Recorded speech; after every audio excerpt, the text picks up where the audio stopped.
Десятки протестувальників у Казахстані убиті силовиками. Поліція повідомляє також про сотні постраждалих силовиків. У найбільшому місті Казахстану Алмати біля міської адміністрації чутно постріли.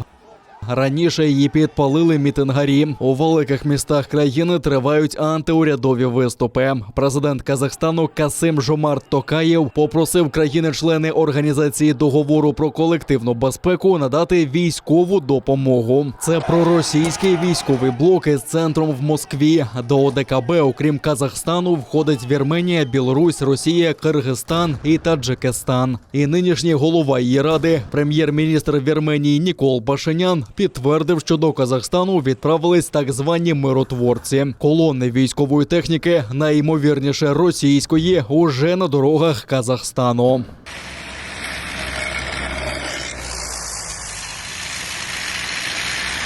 Токаєв називає протестувальників міжнародними терористами, які, мовляв, пройшли серйозну підготовку за кордоном. Їхні дії він вважає актом агресії, на відміну від стрілянини з боку силовиків. Терористи, нам хорошо известно, они бесчинствуют в настоящее время в Алмате, в других городах, захватывают здания инфраструктуры и, самое главное, захватывают помещения, где находится стрелковое оружие.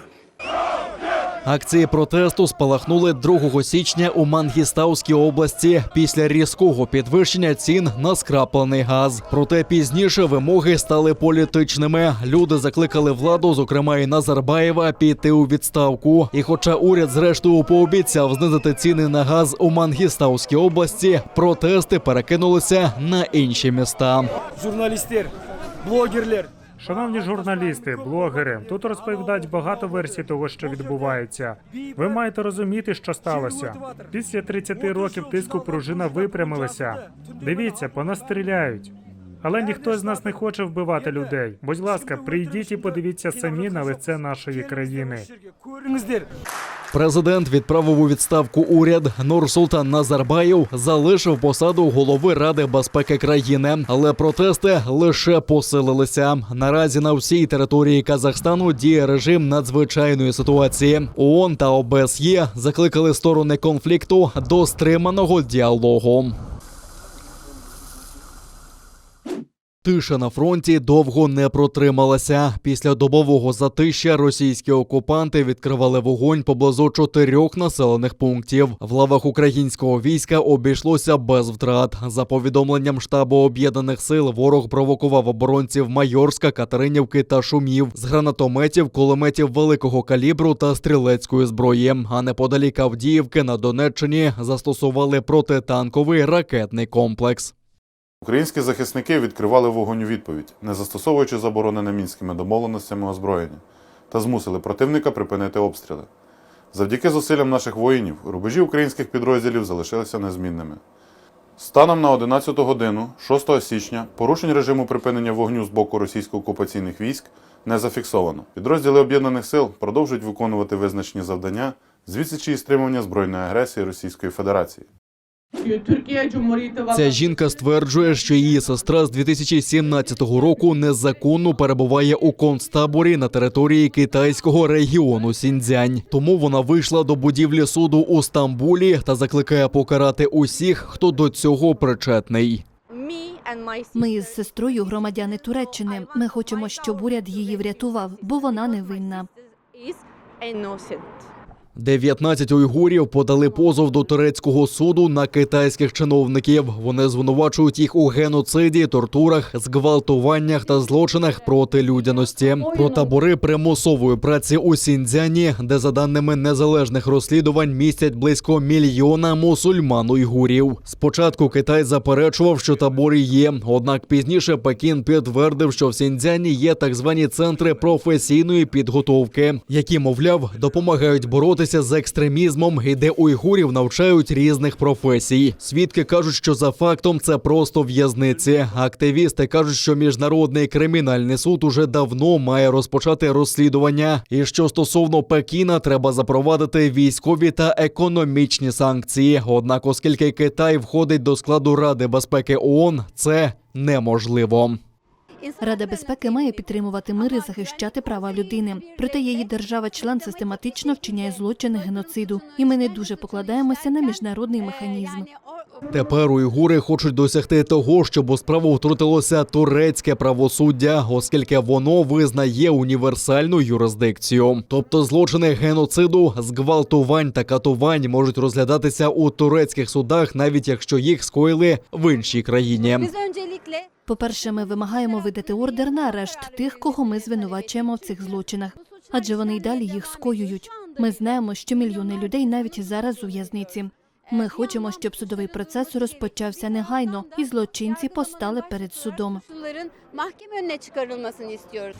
Позов подали стосовно 112 китайських чиновників, включаючи членів Компартії, директорів та працівників трудових таборів, а також тих, хто причетний до зґвалтування ув'язнених. У позов включені дані про 116 уйгурів, які, як і раніше, перебувають під тиском у Китаї.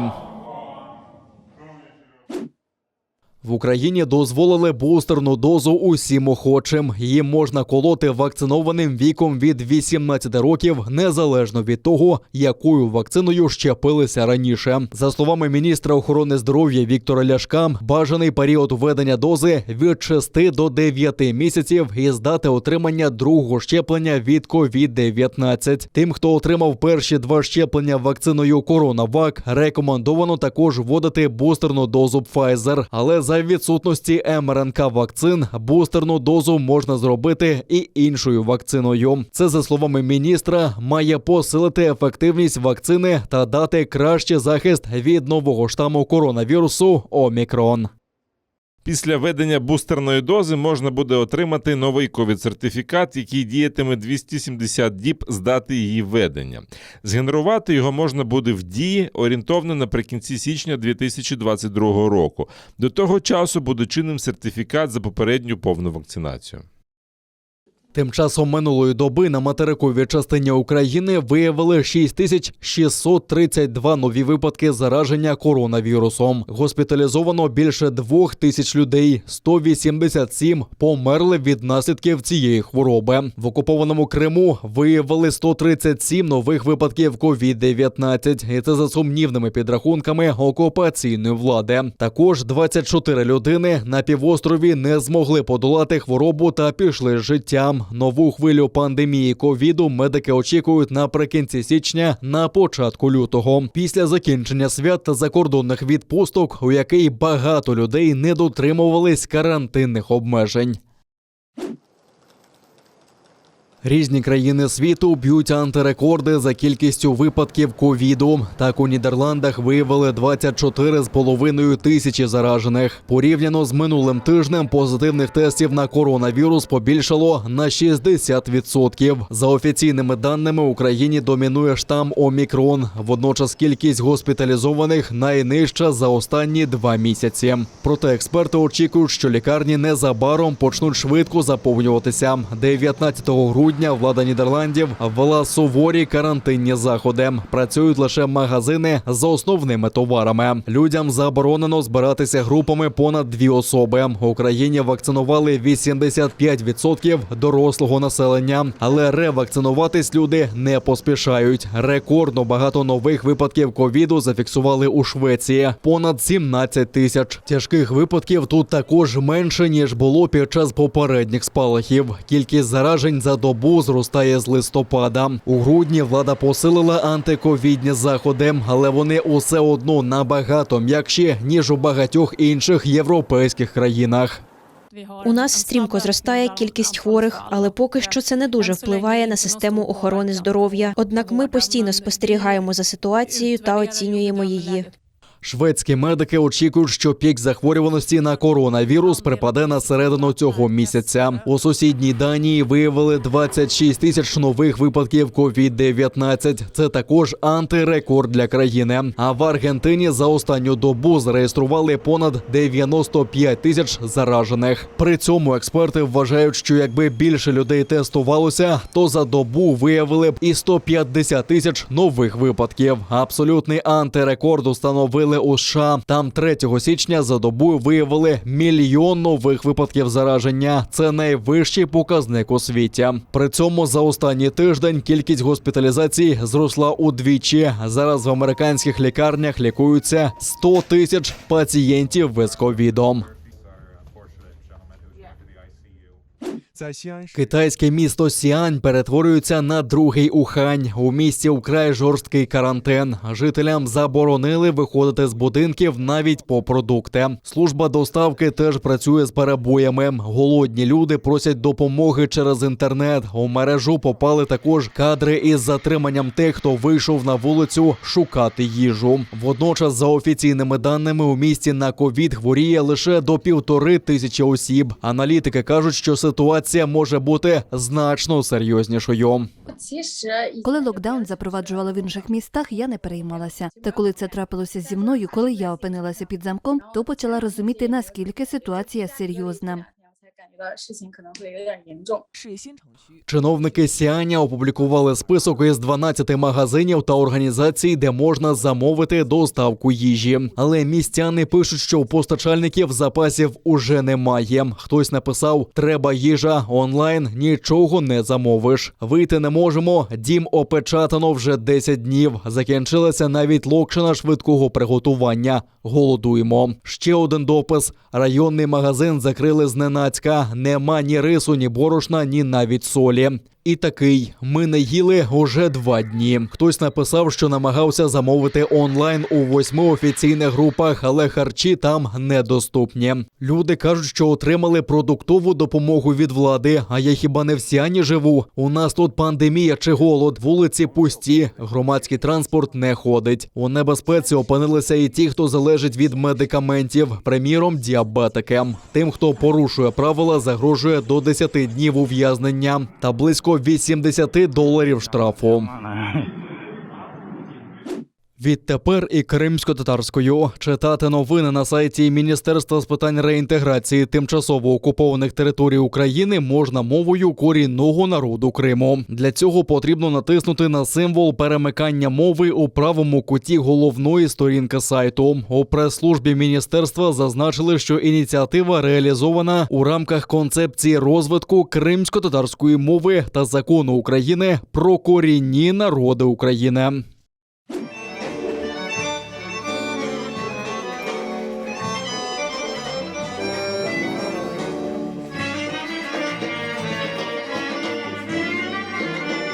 Картини, феси та інші вироби ручної роботи. Кожен з елементами національних кримсько-татарських візерунків. Виставку в Анкарі відвідали представники українського посольства у Туреччині, місцевої влади та кримсько-татарської громади. У центрі уваги орнєк – національний орнамент. Наприкінці минулого року було внесено до списку нематеріальної культурної спадщини ЮНЕСКО. Орнєк – це система символів та їхніх значень, що застосовуються, зокрема, у вишиванні, ткацтві, гончарстві, майоліці, карбуванні, ювелірному мистецтві, малюванні по склу, настінному розписі тощо.